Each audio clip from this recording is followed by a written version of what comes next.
Hello everyone. It's Mrs. Coleman here for your guys' notes for today. Today we're going to start on page 66 in your student journal. We're going to start with going over the definitions of things that you need to know for section 3.2. Just to recap what we did last week, we worked on identifying if something was a function or not by using the vertical line test, or looking at the X values, making sure there is only one input for every output. So today we're going to take that one step further and we're going to determine if something is a linear function or not. But before we get to that point, we need to go through those definitions. And so we're going to start on the top of page 66, and we're going to start with linear equation in two variables.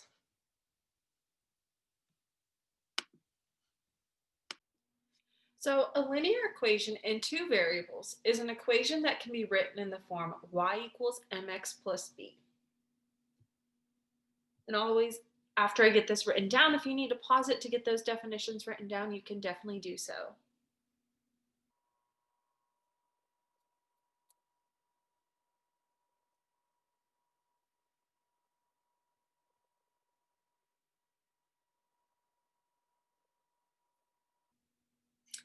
Next, we have a linear function. So this is a function whose graph is a non-vertical line.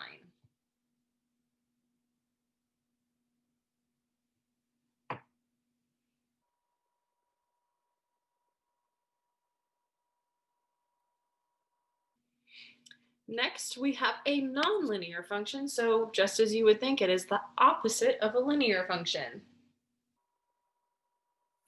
It's a function that does not have a constant rate of change, whose graph is not a line.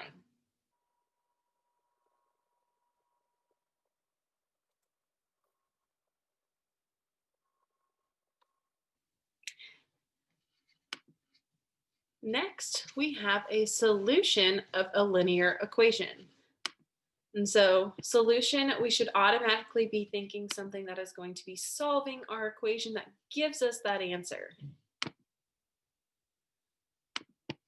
So a solution is an ordered pair that makes an equation true. And so an ordered pair can be written as x comma y. So this is what you see when you're putting something on a graph.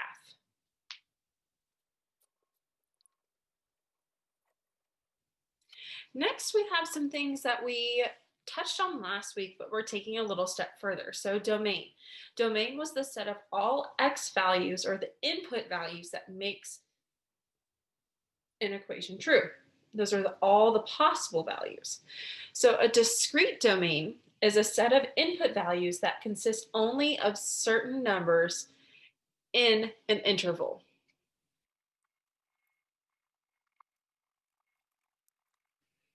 And so now we have a continuous domain, which is a set of input values that consist of all numbers in an interval.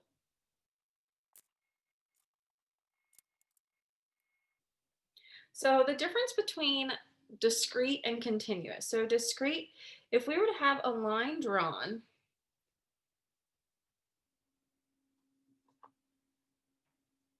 and then we have points on our graph. So here's 0, 1, 2, 3, and 4. It would simply just be the integer values right here, not the in-between pieces. Whereas when we have a continuous domain, it's going to be the opposite of that. So we've got the same graph again. And this time, instead of just being from 1, 2, 3, and 4, it's going to be everything from 1 through 4.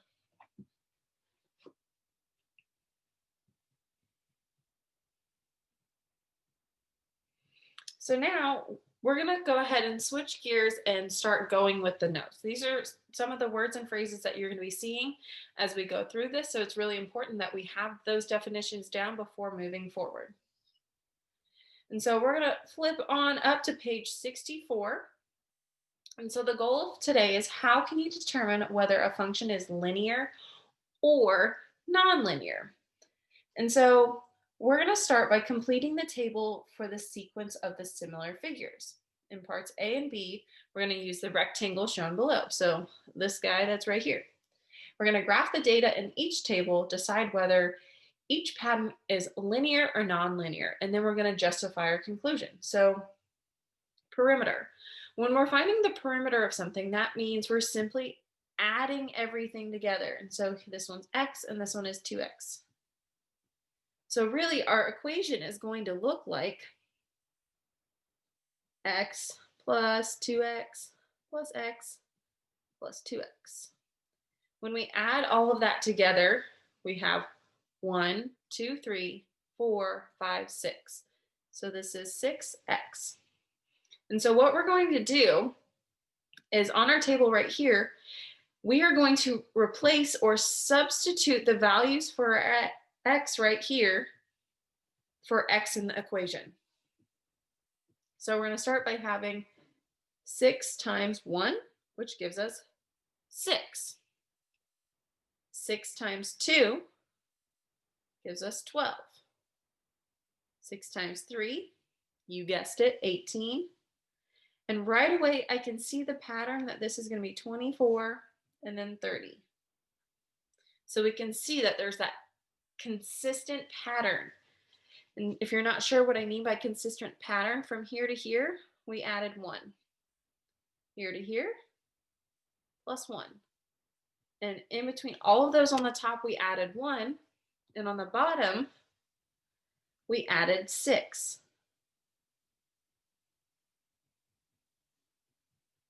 And so now we're going to go ahead and put this on our graph.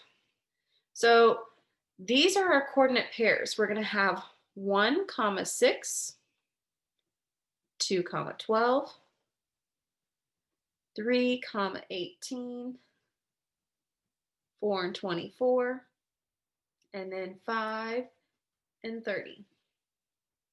And so now I can put these on my graph.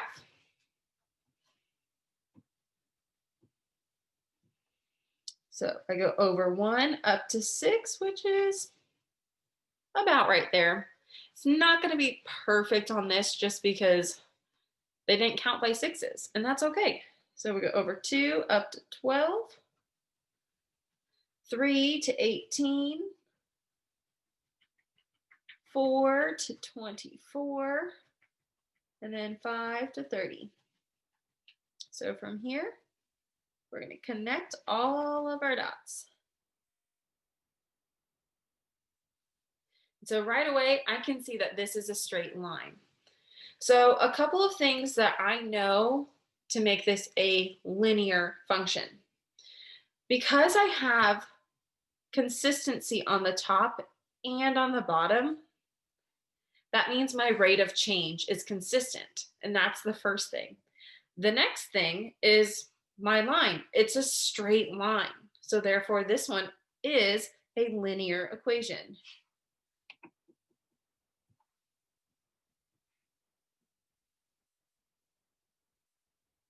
Now we're going to look at B. So we're using the same rectangle. I'm going to kind of get rid of some of this stuff so it's out of our way. And we're going to determine if the area of similar rectangles is going to be the same or not. So when we're finding the area of a rectangle, remember we take length times width. So we have x times 2x. That gives me 2x squared. So that's what I'm going to use to plug into my equation below. That's what I'm going to use to substitute these numbers into x. So I'm going to have 2 times 1 squared, which is just 2. 2 times 2 squared. Well, that's 4 times 2, which gives me 8.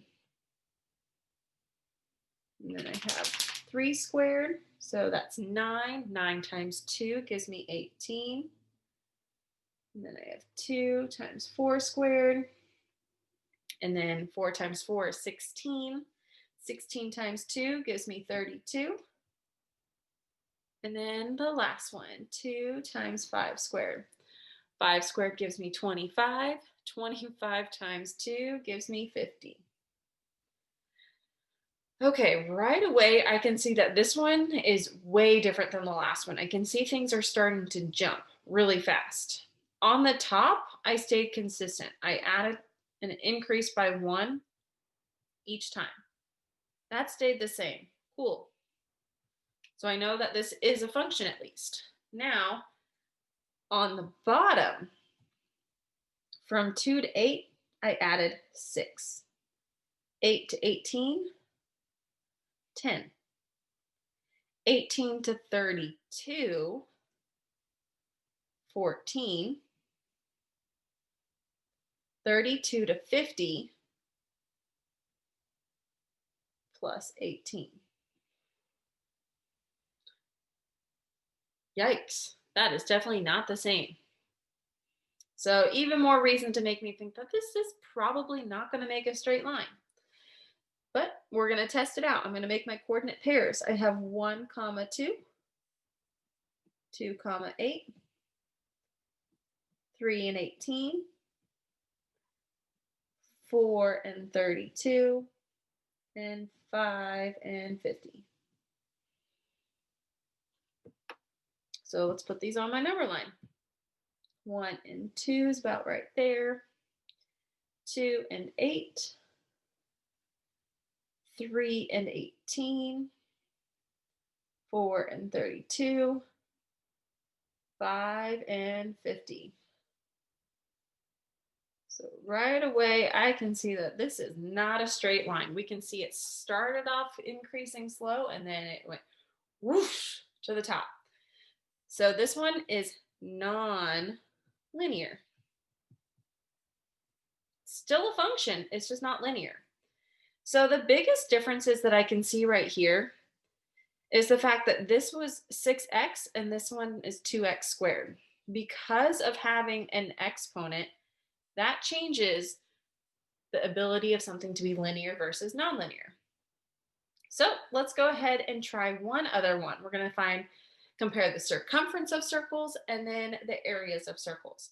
So I will help get you started on like the process of what to do. And then I want you guys to pause here and see if you can complete it on your own. So finding the circumference of a circle, the formula for that is, I always remember it as cherry pie delicious. I know it's not necessarily the most grammatically correct thing, but that stands for circumference equals pi times diameter. And for our sake, we're going to use 3.14 for pi. So C equals 3.14 times diameter. And so that means I'm going to plug in my R values. Oh, just kidding. Well, they wanted radius. So diameter is equal to 2r. So this is going to be 2 pi r, which is then equal to 2 times 3.14 times the radius. And to make our lives easier, we're just going to completely simplify it. So we have 6.28 times r. I'm telling you, I'm going to use a calculator on this. This is not simple, easy math just to do in my head. So I definitely recommend you to use one as well. And so on the first one, I'll get you started so you know what to do. So you're going to have your 6.28 and then times 1. And so on each of these following, you're going to set it up that way with the 2 and then 3. So I'll set them all up and then you can compute them.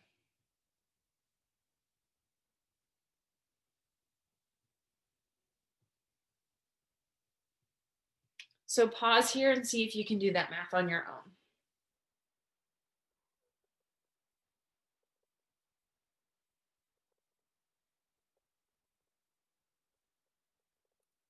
All right, so check your answers with mine, see if you got the same as me. And if you did, we're going to see that the top increases by 1 every time. So +1, +1, So top should be the same. Cool. Now on the bottom, I added 6.28 every time.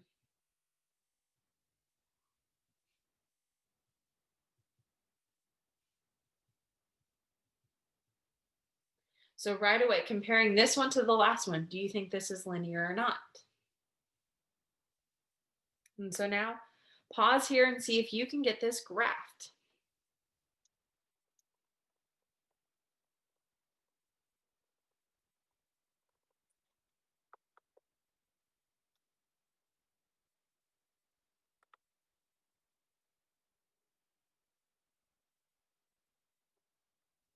If you're just joining back, do you think this is linear? If so, you are correct. Now, on this next one, I'm going to show you a different way of doing it. So we're still going to do the math the same. We have to figure out what they're talking about. So area of circles. So when I think of area of circles, the formula I think of is apple pi r2. Again, not grammatically correct, but does it help me remember what I'm talking about? It most definitely does. And so again, we're using 3.14 for pi. And so that means on all of these ones down here, we're taking the number and plugging it in for r.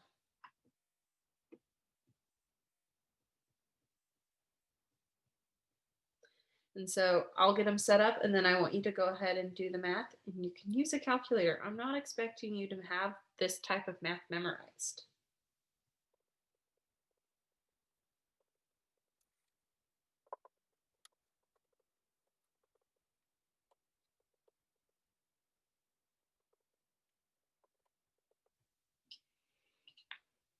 All right, check your numbers with mine and you can automatically see that this one is not increasing by the same rate because we went up by approximately 9 and then approximately 16, approximately 22, and approximately 28.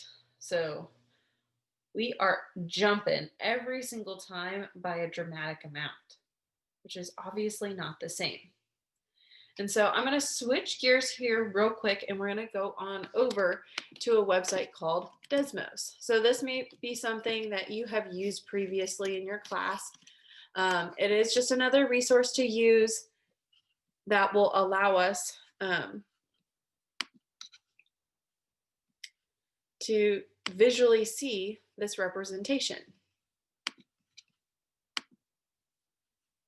And so all I have to do is put in that equation. So we have 3.14, helps if I'm typing on the screen. So 3.14 times x squared.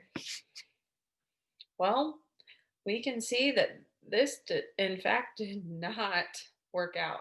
This is not a straight line. And so that's how we know this one is not linear. So this would be non-linear.